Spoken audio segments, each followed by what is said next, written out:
Hello, everyone. Welcome. So I see that we have 35 participants today. Thank you, everyone, for joining this webinar held by HReasily in collaboration with WeWork. We're very excited to have you all here in this session. First of all, I'd like to introduce myself. My name is Ayu from WeWork. A little bit about WeWork. We're a global workspace provider spread all over 120 cities, one of them being Jakarta.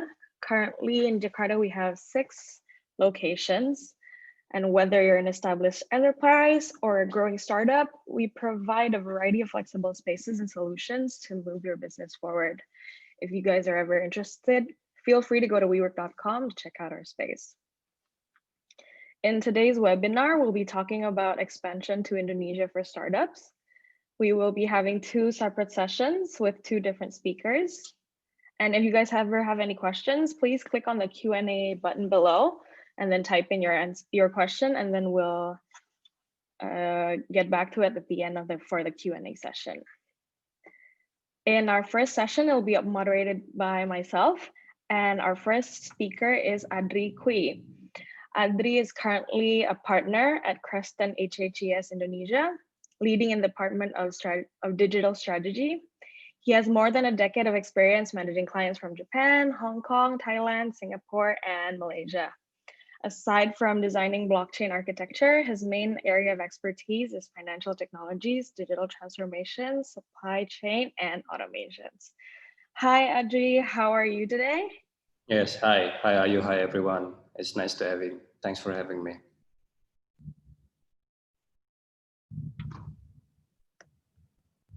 Hello? Yes. Sorry, I think there was a glitch in my internet, but yeah. Yep. So let's jump right in. So today the topic is expansion for startups looking into expanding to Indonesia. As a startup that's looking into that, what are some key market entry strategies that you think they should focus on? Yes, I think most founders has this covered on, I believe, but some of the basics are the attack strategy and then the population targeting and competition. That might be 3 focus areas that they might want to really focus on, and it could be slightly different compared to the other countries. What are some unique features that are unique to Indonesia that you don't see in other countries? Yeah, for example, I did mention population targeting because Indonesia has a very young demographic. It is comparable to Thailand, and with such very young demographic and quite low income base, the perception and the education level could be different compared to other countries, and they might want to tune it into their strategies. For example, how they deliver their communications, their public relations, their products, and so on. Yeah, I totally agree with that. And echoing, you also mentioned tax strategy. Could you also explain a little bit about that? Yeah, so it's very easy to say that Indonesia has so many people, so many citizens, right? Almost 300 million. But it's not that easy when you understand a bit further that Indonesia has a very wide segmented demographic where citizens are spread around more than 30 provinces. And then, well, while most population stays in Java Island, they also have very different income base. For example, Jakarta has more than 4 million rupiah in terms of minimum wage. But then other from Jakarta, there's a lot of areas which has around 2 million rupiahs. That's almost half of it. And looking from that, if you can imagine that there's a country with such high disparity in income, in education level, in knowledge, and then not to mention infrastructure, are that area very open to internet penetration and so on. The attack strategy could be very wide, but however, you have to zone in because when you attack too much, then you spend too much as well. Totally, yes. I definitely see that also, like especially for my friends at my age. Some of them go to university in other cities, but they always tend to go back to Jakarta because the demographics are so different, and again, the pay is so different from one city to another. Yeah.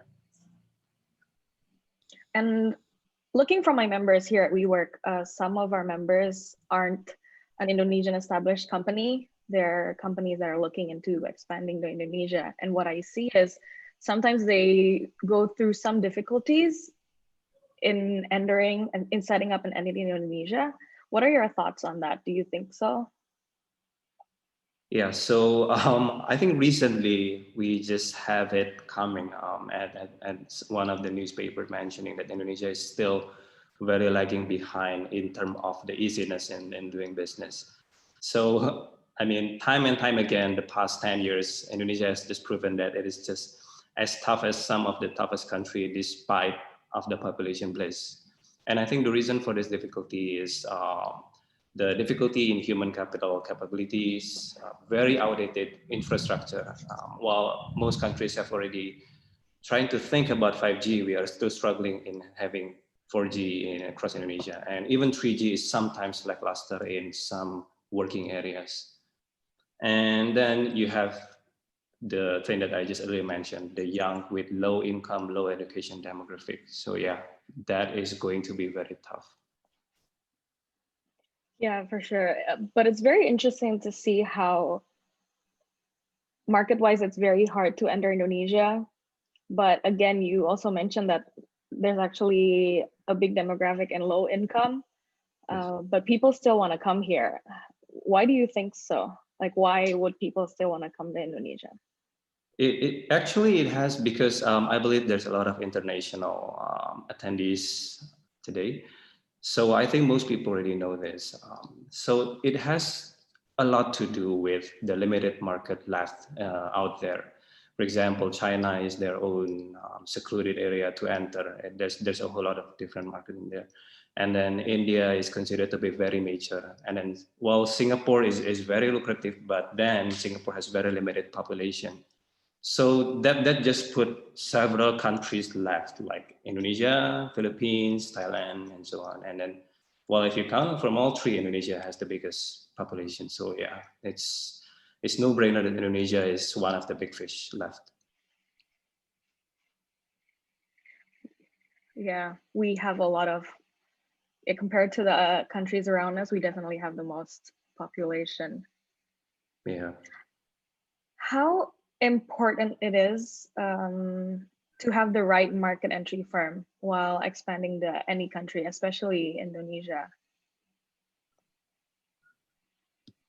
It's a bit of the balancing side. So it doesn't have to be well. I do come from a very established firm, but um, you have to see the size of your entry. That's the first thing, and then the second thing is you have to understand that each firm will have their own specialization. For example, there's a lot of big firms that can deal with massive and complex market entry strategy. But let's say if your strategy is just to enter the market, and then you're trying to, for example, develop a supply chain for secluded areas in Indonesia, and then you're trying to improve the logistic services, for example.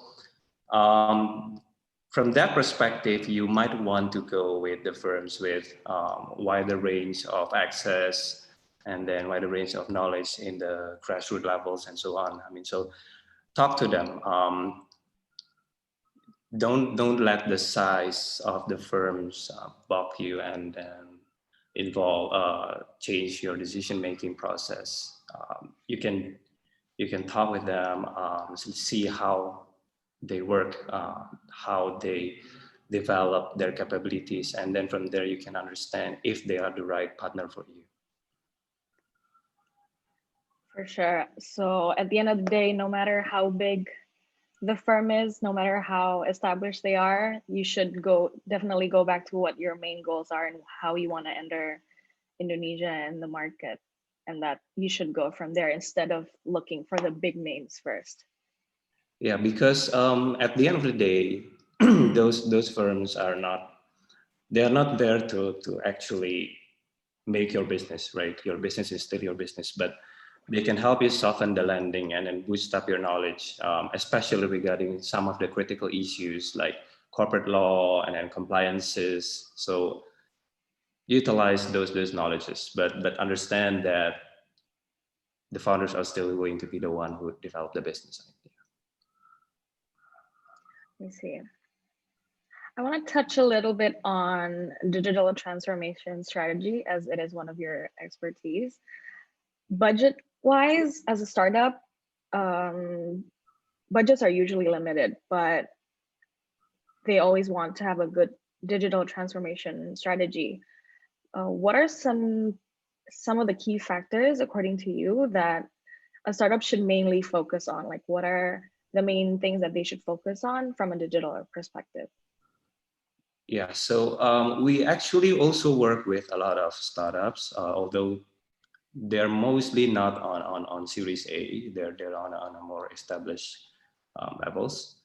But then what we can see from our experience are that for startups, digital strategy might be more to relevance rather than the importance of transformation itself.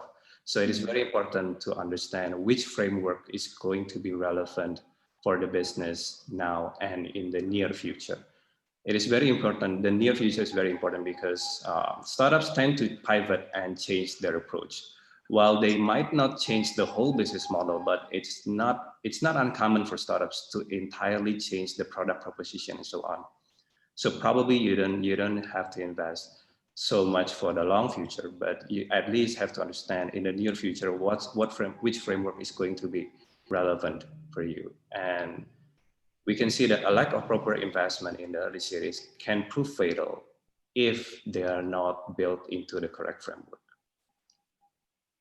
I see. So instead of thinking transformation wise, what they should focus on initially is on the establishment and focusing on the digital existence in Indonesia here in the market.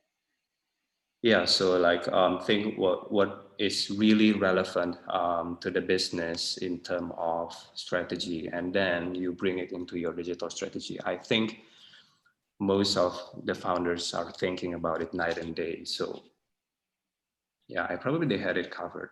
It's just that sometimes startup founders, some of them really think too far, and that could lead into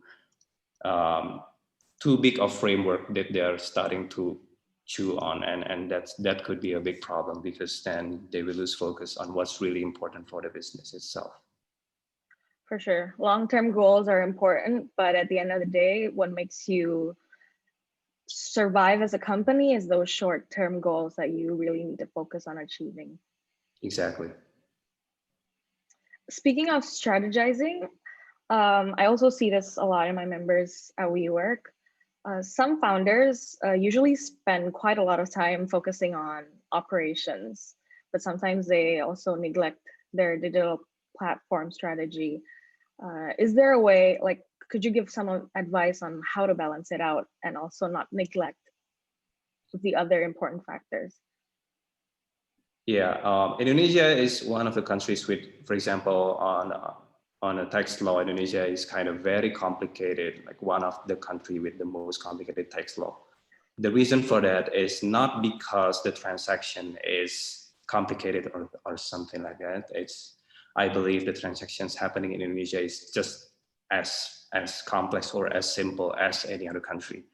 The problem with that is Indonesia is having this long-term issues, history with overlapping rules, regulation, and then changing government bodies. So, when they change government bodies, then they issue a new set of regulations, but they don't specifically just annul all of the old ones.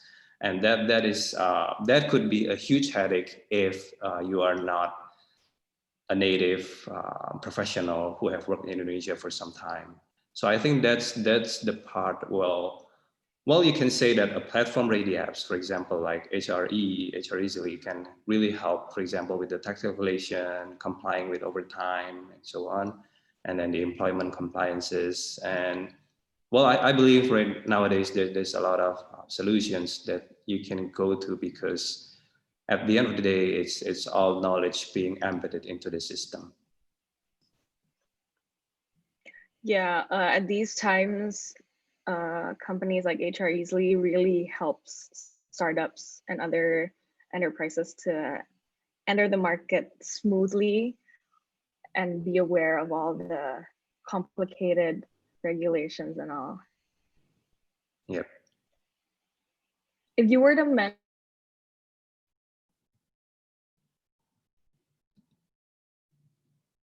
the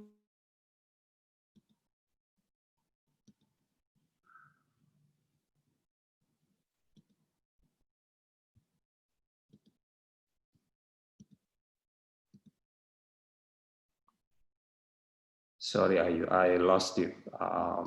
There's no sound coming in. hello? I can hear you now.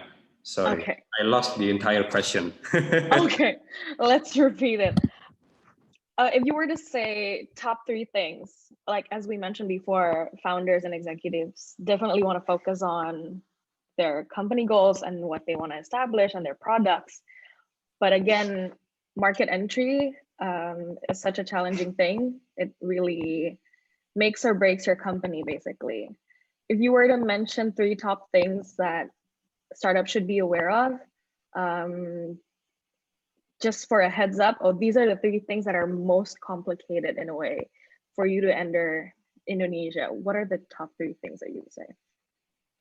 Yeah, so probably number 1 is the thing that almost all of us have heard this. It's a market fit product, but we cannot stop emphasizing this, because a market fit product means a product that you don't need so much time spent on educating the market, because the product is ready and the market wants it.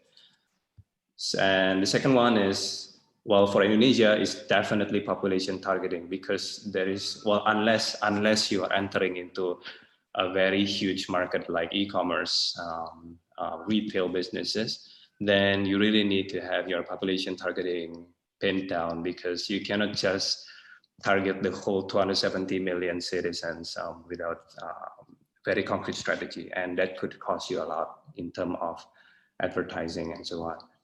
And then, well, the last part is probably how competition in Indonesia is quite unique. The reason for that is because we don't believe competition between startups is bogging them down, but instead competition in startups tend to strengthen them. For example, we see this in fintech, P2P lending platforms, where the many new fintech platforms out there, the more educated the market is going to be. And then we see nowadays it is very common for any citizens in Indonesia to utilize the fintech products, for example, the P2P lending.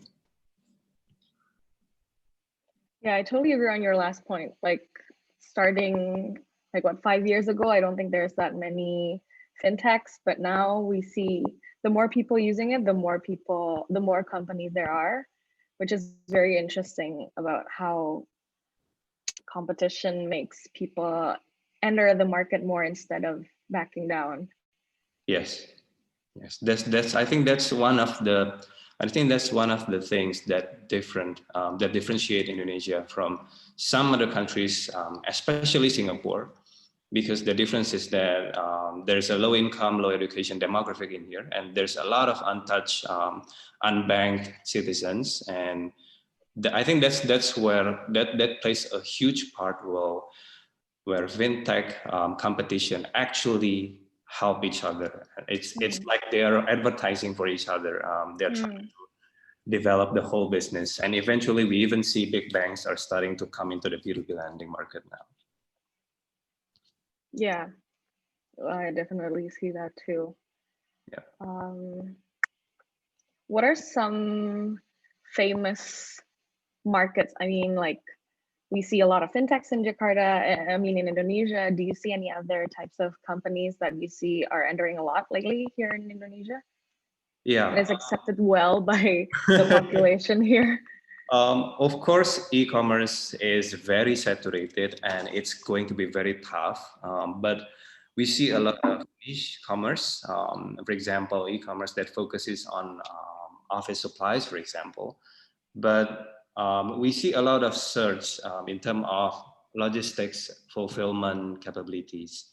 And I think as you understand, there's a lot of infrastructure problem in Indonesia, such as bad roads, very bad administration. And I think a lot of startups also deal with these problems. And I think that's where B2B services in terms of logistics is also rising up. And but however, if you're trying to pin down one very lucrative market, I don't think I can really pin down one. It's just because the landscape is changing very fast. It's like when you try to chase for one new market, you might not be there when the other new market stamps the old one. So I think just the most important one is just realize what or how your product is going to be market fit, and then focusing on how to bring that product into the market, because anyway, Indonesia is such a big market. Yeah, I totally agree.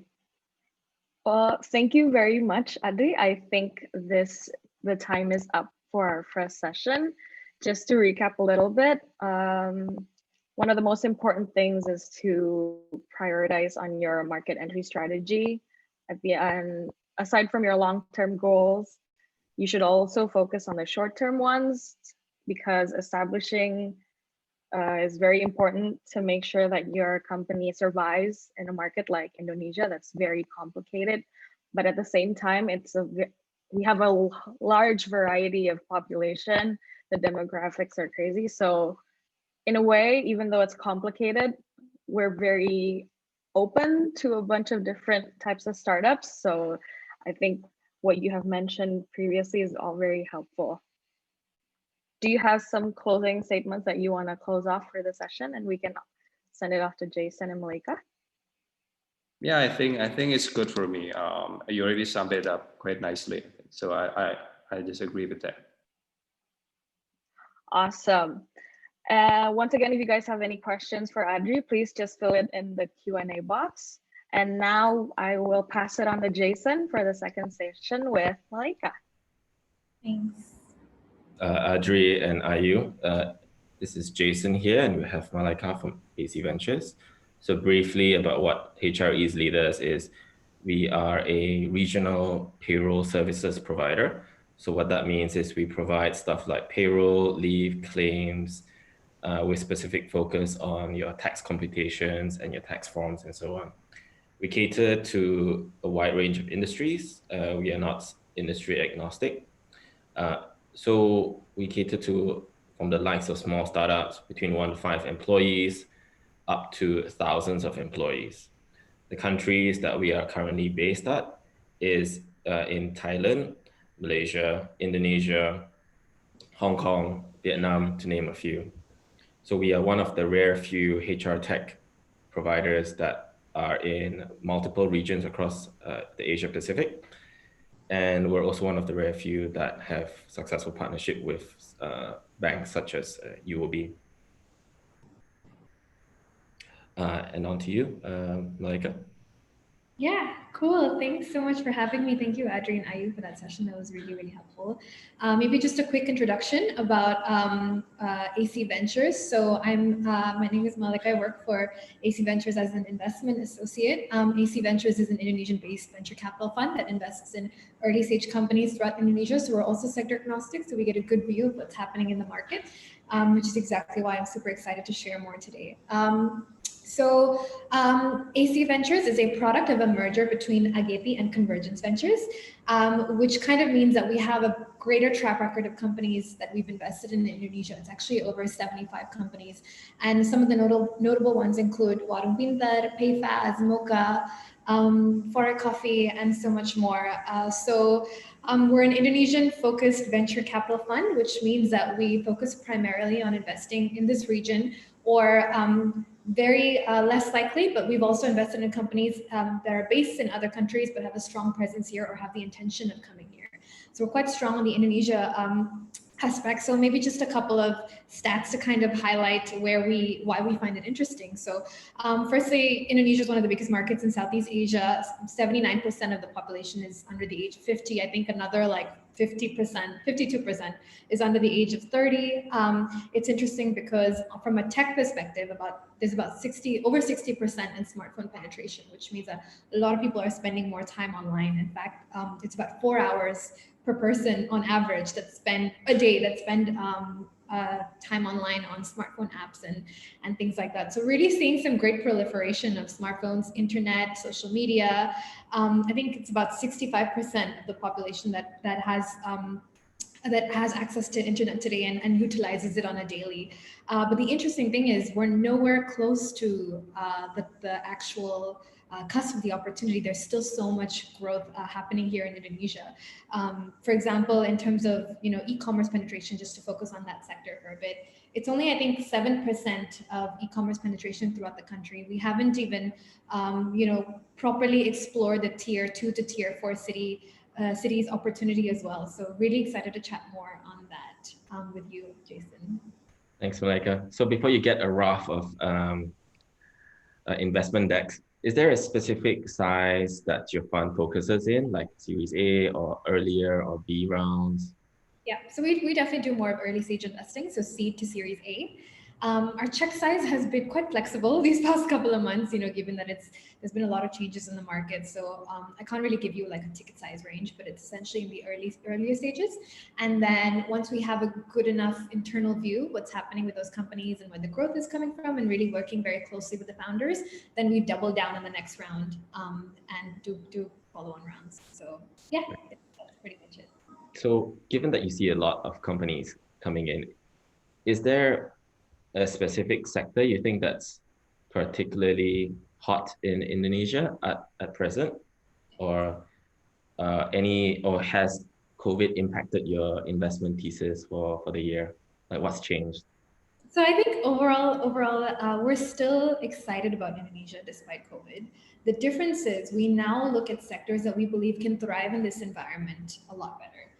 So similar to what Adri mentioned, we see a lot of opportunity in e-commerce. Agree that the horizontal marketplaces have kind of saturated the market. It's very unlikely that we'd invest in a very similar business model or a product like Tokopedia or Shopee, but we're seeing some interesting developments in social commerce, in vertical e-commerce, B2B commerce as well. So we continue to see a lot of growth in e-commerce. I don't have the stats off the top of my head, but I think that it's now that COVID has happened, I think the growth is meant to be like 4 times what it was predicted by, I think, McKinsey before. So we still see some really interesting opportunity there. We've got a company called Kita Beli that is trying to build the next Pinduoduo for Indonesia. So it's a social commerce platform that has a team purchase mechanism where basically if you buy with a friend, you can get your products for cheaper. So they focus more on the FMCG and staple product space. So we've seen growth in that category, FMCG, fresh, daily groceries, daily essentials. So that's kind of the category of e-commerce that we're really excited about as well. So piggybacking off that would be logistics, right? Logistics today is 24% of GDP for many reasons, including, not really good infrastructure outside of the Jabodetabek area.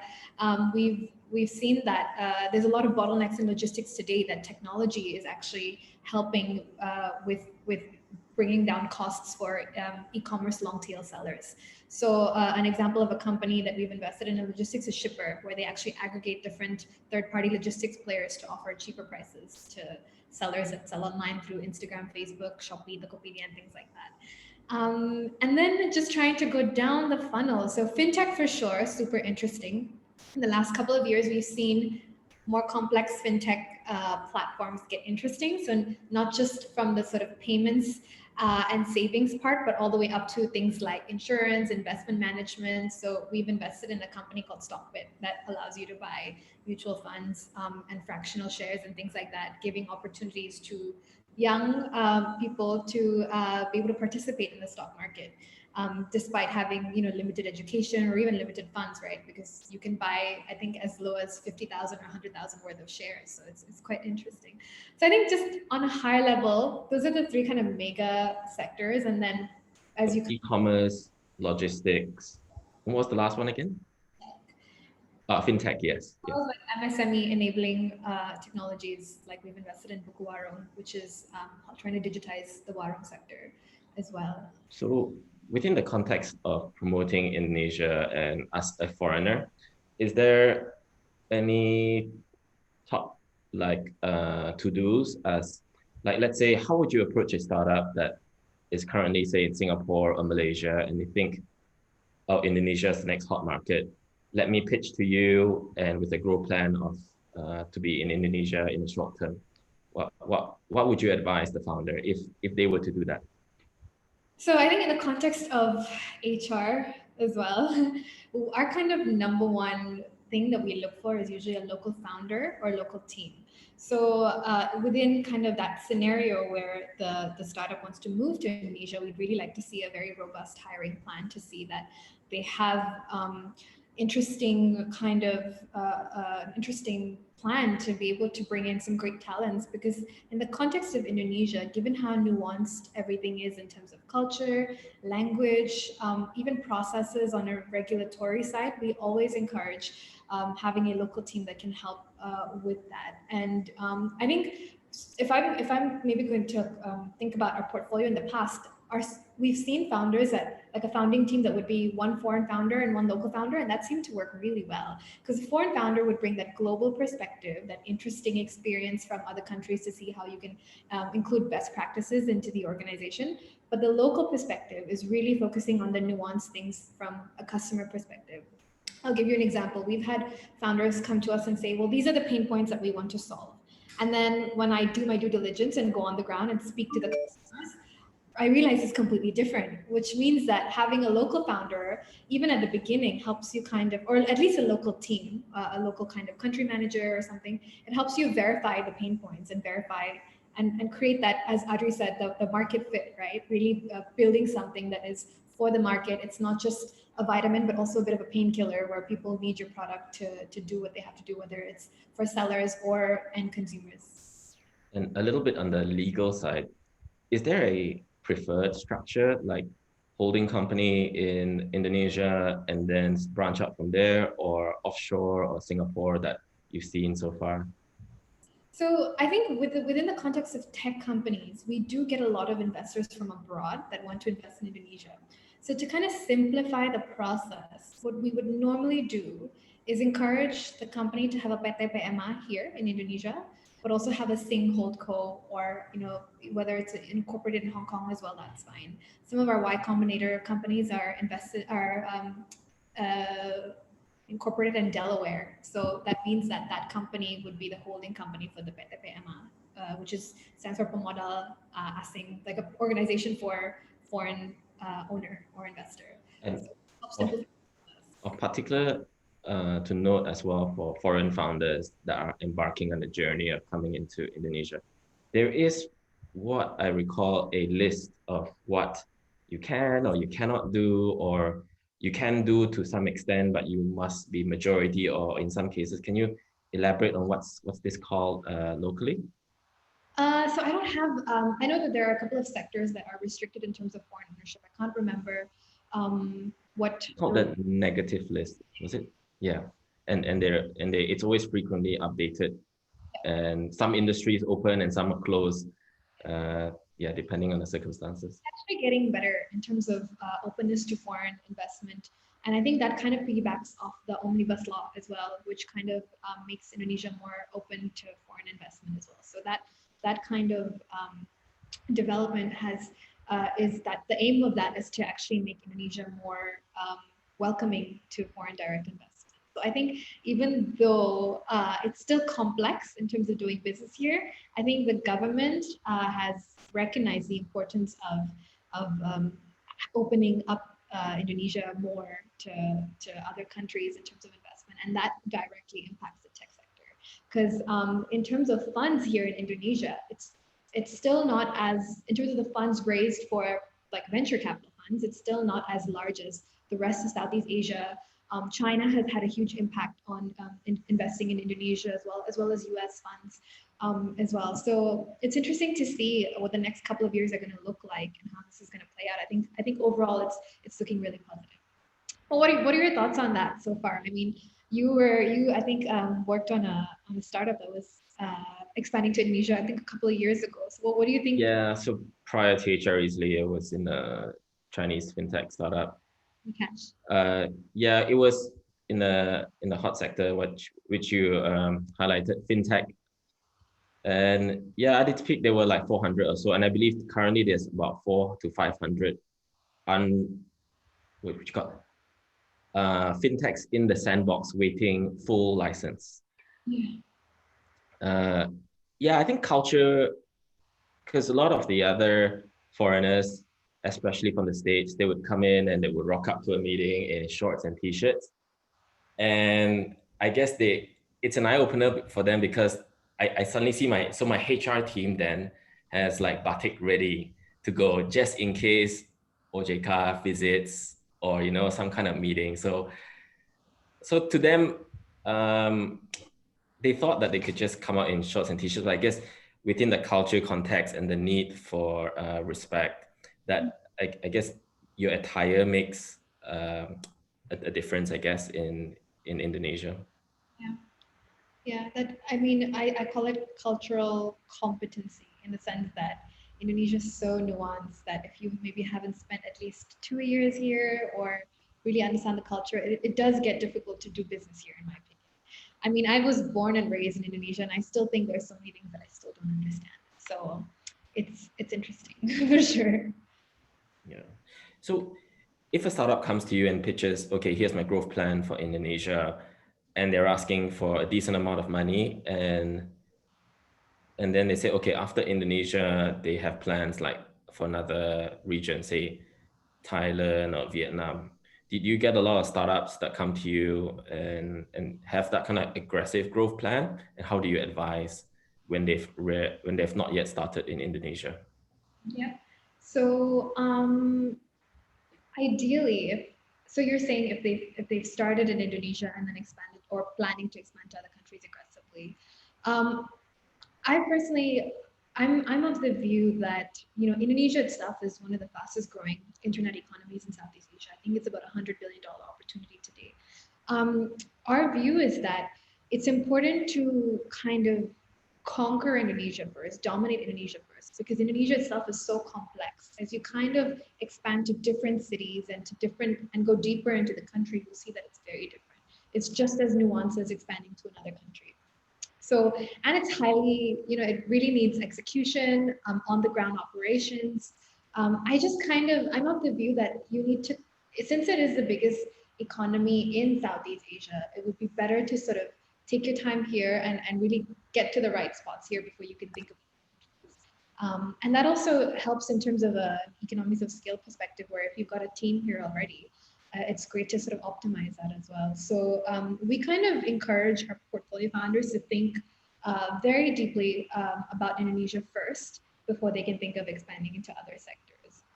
Because it's a different ballgame altogether, I think. So yeah, and maybe we just really see some interesting opportunities here that our founders can leverage on, that we mostly encourage them to really take a good look at Indonesia and spend time focusing on this region. Cool. So I see we have some questions, and given we're touching on VCs and investment and metric trips, I think there are some that we're about to touch on that we can address. So let me just read out one. We're looking to expand to Indonesia and considering to raise funds. What are some metrics and tips that you can share that marks a successful startup? Is growth important or profitability that VCs look for these days?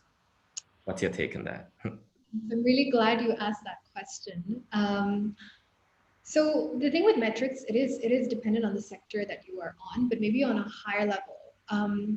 We do need to see growth, because growth and traction tends to be a proof of product market fit.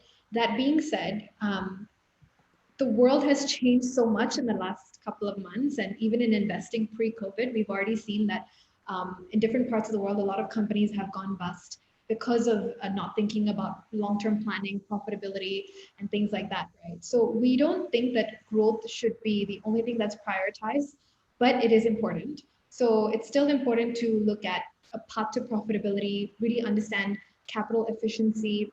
If you're building, a user-centric or a B2C kind of platform, we want to see great customer retention, lifetime value. We want to see that the business has strong fundamentals, and top line growth is not compromising that to a great level. So we don't expect you to be profitable in the early stages. I don't think it's very unlikely that a startup is profitable in the early stages. You sometimes need to get to a level of scale to be able to do that. That being said, we definitely want to see some kind of path to positive unit economics, path to profitability. For example, if you have lower margins because of logistics, how can you kind of optimize on your logistics and kind of bulk purchases better, and who can you bring on as your partners to help you do that? So definitely want to see some interesting road to good unit economics. But once again, it's not expected in the early stages, but we want to know that you have that hat on and you're thinking about that, if that makes sense.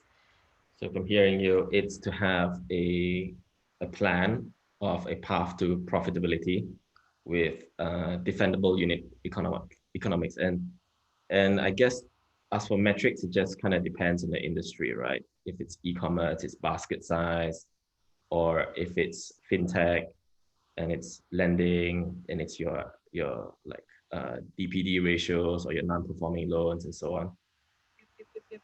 Not really just the top line anymore, if that makes sense. It's not just the GMV anymore, the transaction value, things like that. And touching still on VC investment in Indonesia, we've got another one that we will answer live. As a fintech startup looking to expand to Indonesia, do you think 2021 is the right year, or should we do it now? So I think back to Adri's point, which I definitely agree with, right?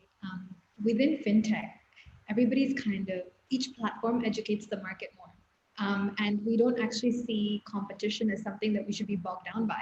In fact, when we look at a sector and we haven't seen any players in that sector, we're kind of like, wait a minute, why hasn't someone done this already? So that being said, with fintech, it really comes down to things like value proposition. Even with high competition in the market, users tend to not be loyal to one platform. Like, for example, if it is a lending platform, you'll probably dip in and try different platforms depending on the rates that you can get and things like that. So I think in terms of timeline, I can't really answer in terms of whether 2021 per se would be a good year to build a fintech company. It's really just how you do it and how you can kind of capture the market. So I know that's a really vague answer, but I just kind of don't want to give like a firm like, yeah, go for it in 2021 because we don't really know what it's going to look like. But essentially, I still think fintech is in the cusp of growth and there's a lot of opportunity there. And even though there are so many platforms, there's still a lot of demand that's not being served by the traditional banks as well as tech platforms today. So I think there's still lots of opportunity there. Okay. In terms of HR, when foreign founders come in, do you think getting the right licenses or permits or visas is an issue from your past experience? Pre-COVID, it was never an issue, to be honest. The process for that has been quite streamlined, I think.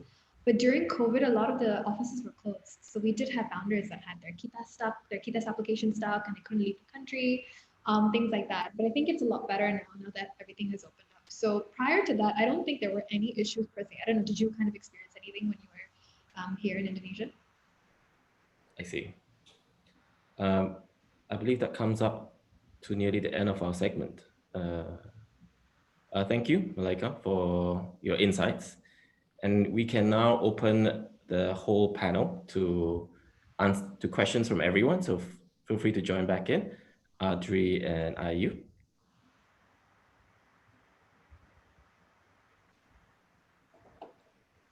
Thank you, Jason and Maliekah. That was an awesome session. I think we can jump on one of the questions here. I think Adri can help to answer this. The question is, I heard that Indonesia tax regulations for employees are very complicated. Should we hire an outsourced accounting firm or can some digital solutions help us? Yeah, so an outsourced accounting firm is definitely can be one of the solutions. But the other option is to go into digital solutions, for example, like HReasily. But there's a difference here. When you go to digital solutions like HReasily, you can be assured that there is no, I was going to say there is no human intervention and error. But that being said, remember that you still have to be the one running the solution. So I think the ideal choice of this is based on your current situation. So let's say you are a very small startup. You can, of course, use a digital solution, and then you can have your own administrator or something to key in the overtime charges, the overtime rules, and then the salary count and so on. Or another choice is you are kind of this huge operation. You have more than 20 people, 30 people, but you are not that strong in HR. Then you can choose to go both ways actually.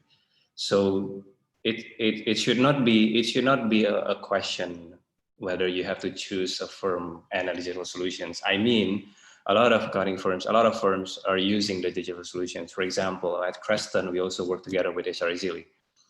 So some firms can do both. So I think that could be the middle ground, because you don't need to be so knowledgeable about the rules, what can be done, what cannot be done in terms of, not in terms of calculation, but in terms of compliances and so on.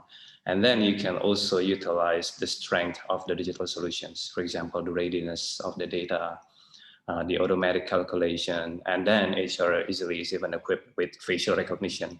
There's no accounting firms can help you with that. I mean, yeah. Oh, thanks for the support, Adri. Thank you. Welcome. We have one question. Why do we not see many unicorns in Indonesia, despite having one of the largest total addressable markets in Asia Pacific? So I take a stab at this first. From past experience scaling a startup to 200 plus employees in central Jakarta, near Setiabudi, I think from my perspective, it's logistics and underlying infrastructure has a lot to do with it. So we put out an ad and we get a lot of great talent, but it's just not feasible for them to commute for a long time to get into office. And to which we say, why don't you just rent near the office? And they said, yeah, but we have to pay 2 years or 1 year worth of rent just to be able to qualify. And then I was like, this can't be right. So I went and looked at the property sector, and lo and behold, it's quite hard for a new fresh grad to enter the rental market, unlike in other countries where you put 1 month deposit and then you could just run, right? But in central Jakarta, it's really hard to get such good deals. So I guess from the infra and accessibility point of view, it could, I guess, hinder the fast growth that we'd be expecting. I think just to add to that, right, about unicorns in Indonesia, out of all the unicorns in Southeast Asia, majority comes from Indonesia. So it is a problem of scaling. That being said, the market has presented more opportunities for unicorns here in Indonesia than the rest of Southeast Asia. I think out of the six, there's Gojek, Tokopedia, Traveloka, and Bukalapak that came from Indonesia. So yes, we haven't seen a lot of unicorns, but we've definitely seen more here than the rest of Southeast Asia. So I think that's an important point to bring up. Does that kind of answer the question? Yeah, I guess so. Guess we can move on to a last one. Not sure if any of you would like to take it. Thank you, Adri and Maliekah, for these interesting insights. PT PMA is the local equivalent of a Delaware C Corp to get foreign investment. Not sure if I got this right. Thanks. So from maybe Adri might be more qualified for this, but I don't know if you can call it a local equivalent, but it's the PT PMA is not the holding company; it's the local entity, and then the Delaware or the Cinco would be the holding company for the PT PMA. Adri, please correct me if you have any other insights on that.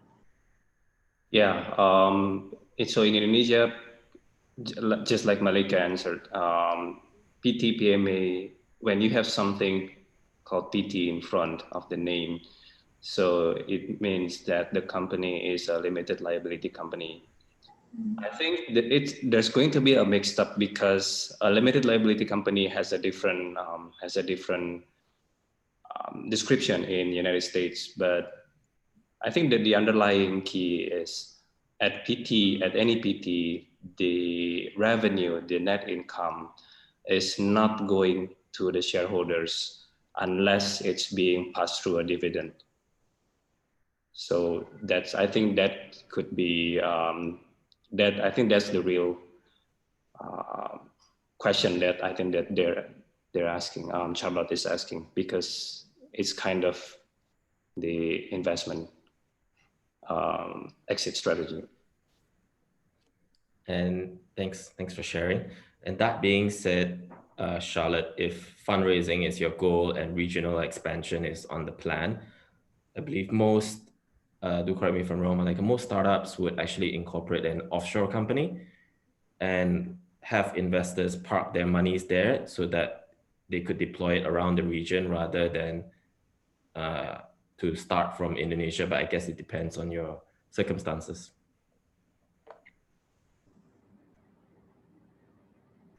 I think we have one more question. I think both Maliekah and Adri could answer this. With a majorly cash-driven economy, how does a fintech inspire confidence in users to transact online? What kind of transitions do we look at from offline to online? And do you envision Indonesia being a cashless economy in the near future?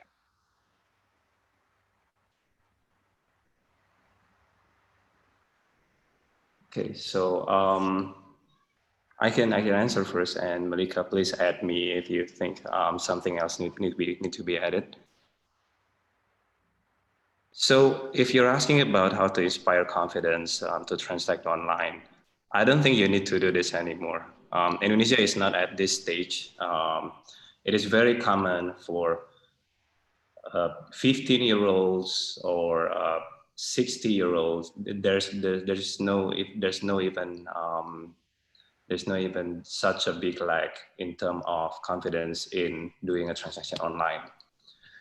But I think the main question would be how you would, let's say you are a fintech startup and you are quite new in this country. Maybe the real question is how are you going to proposition your product in this fintech market that is already quite saturated? And if you're talking about the transition from offline to online, that's a transition that we are already looking at right now, because I think in all countries in the world, the situation of this COVID pandemic has changed how people do transactions, and Indonesia is not an exception. There's a lot of reports establishing Indonesia as one of the fastest cashless accepting regions, and it's just logically very sane, right? Because if you think Indonesia has such big population base and such huge cash-driven economy, when they are, it's like the case of a lot of countries in Africa, where you have lack of access to offline transaction, and you have no other means, you have to do it online. Then they start to just register the wallet, and then they ask their friends answer for friends, and then they keep posting it online about doing this transaction online. And I think that it's just going on in here. So the transition has even, I think it's even been done. And do we envision this to lead Indonesia to become a cashless economy in the near future? I would say it's 50-50. So yes, because there's a lot of change since the COVID pandemic, but no, because Indonesia is one of the countries that still has a lot of informal sector.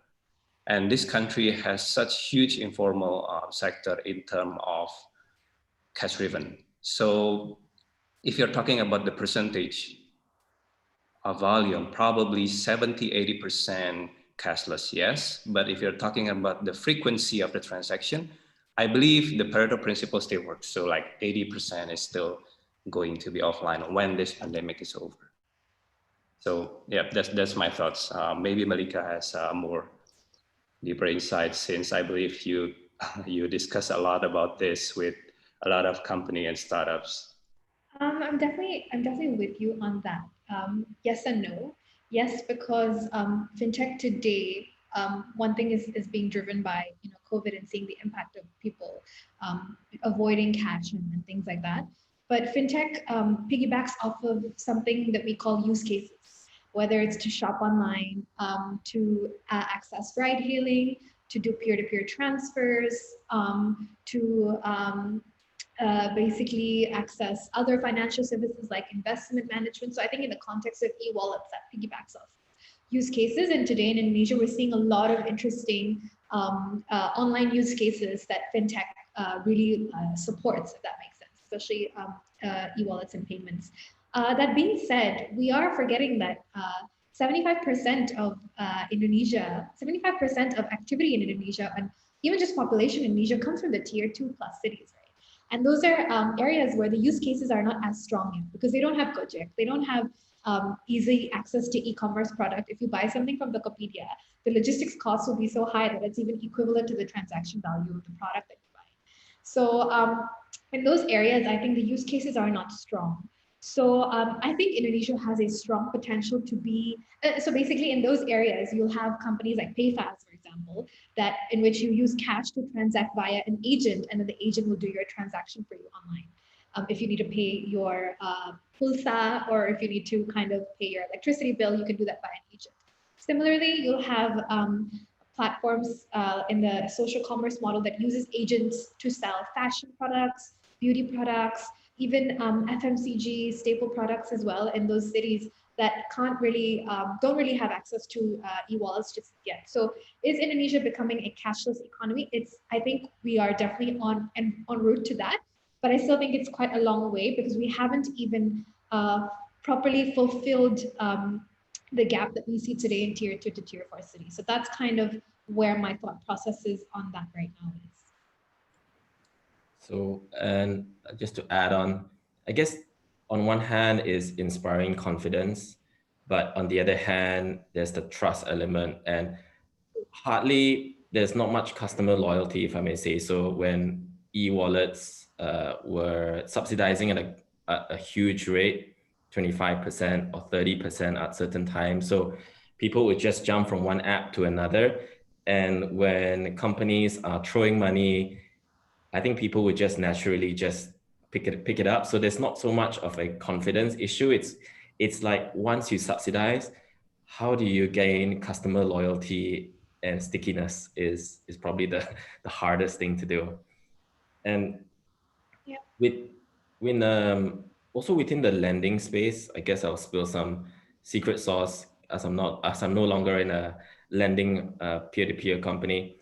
A lot of trust has been lost in lending startups because in the early days, such apps would read your phone inside out, email, WhatsApp, text, SMS, your records. And it was good that OJK came in to regulate and say, no, you can't read SMSs anymore. You can't read customer emails anymore. You can't log into their Tokopedia account.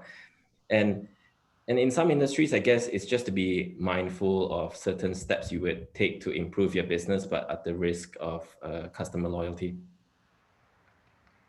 Yeah, I agree. Do you think one could witness a bubble in terms of valuation of companies that gain prominence with their products during COVID once things become normal? Like a lot of the edutech and communication firms such as Zoom may not become as popular. What do you think? How can they retain such customers in such companies? Does anybody else want to take that? Just maybe a quick answer from my side. So I think that with companies that thrive in COVID environment, this is really the time where they can shape the habit effectively. So that comes down to your value proposition, your product, really understanding what's winning the users and what's not, and then having a good enough sense of what's happening in the next 2 years and how you can kind of piggyback off of that growth as well. Everybody talks about the new normal and nobody really understands how that's going to play out. But as a platform like an edutech platform, it's one thing that you have to do is be very forward looking and really keep to understanding what's happening in the market in terms of shifts of consumer behavior and things like that. I think in edutech in particular, there's definitely a new way to consume educational content today. The question is whether it will be adopted in the future once schools open up and education facilities open up. I'm of the opinion that in the context of Indonesia, and I guess I'm kind of diverting more towards edutech, but maybe I'll kind of tie that back to the valuation part. But essentially, in the context of Indonesia today, education across Indonesia, again outside of tier 1 cities, is already quite not really in the best shape. If that makes sense. It's hard to go to schools. Schools tend to be further out. It's almost like a bank branch. It's really hard to find the closest one. The content is not standardized.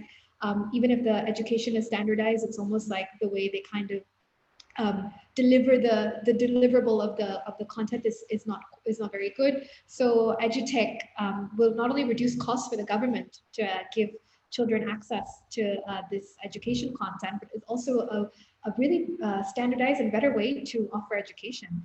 So whether consumers hop onto that and stay in that after a year of being almost like after habits are formed, that's the question, right? So the bubble will only burst, I think, if the platform does not capture the opportunity consistently and actually be able to create a value proposition that can thrive post-COVID. And that really comes down to understanding changes in consumer behavior. I'm of the opinion that technology acceleration has a lot of potential to shape habits and form habits. So I'm quite bullish, and I would say that from what I've seen today, I think the bubble wouldn't burst so badly, I think. But that's only because I'm seeing a lot of optimism in the market from the consumer side. So maybe you guys have a different opinion on that, but that's kind of my thoughts.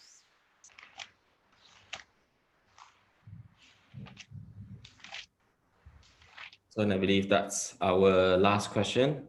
And unless anyone has any questions, we would end the session soon. Thanks for joining. And I'd like to thank Ayu from WeWork, Adri and Maliekah for co-hosting the talk today. It has been a great session talking to you all. Hope to see you all soon. Oh, one last question. Shall we take it? As an early stage investor, what are your thoughts on acceptable burn rate on acquiring customers in Indo? Last one over to you, Maliekah. It definitely varies. It definitely varies. It really comes down to your components, your cost components to see. I always like to look at things as a percentage of GMV or a percentage of revenue, and then see if that makes sense in your overall burn. So there's no kind of rule of thumb in terms of the actual amount. It also depends on how much runway you have, how much cash and balance you have. We would ideally prefer during a time like this to see runway of between 12 to 18 months. That's kind of but that's also like when you started fundraising. So I would say like 8 to 18 months is kind of the runway that we'd like to see, but also making sure that your cost components make sense if you were to kind of compare to the scale that you're at, if that makes sense. So for example, if you have a logistics component in your cost component, then ideally we'd like to see it as 5 to 10% of GMV as an example, based on one of our portfolio companies that we've looked at. So that's kind of what I'm thinking.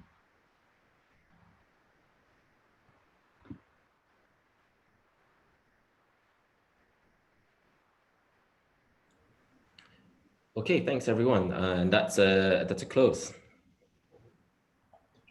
Cool. Thank you, everyone. Thanks for having me today. Thank you for having me. Thanks, everyone. Thanks.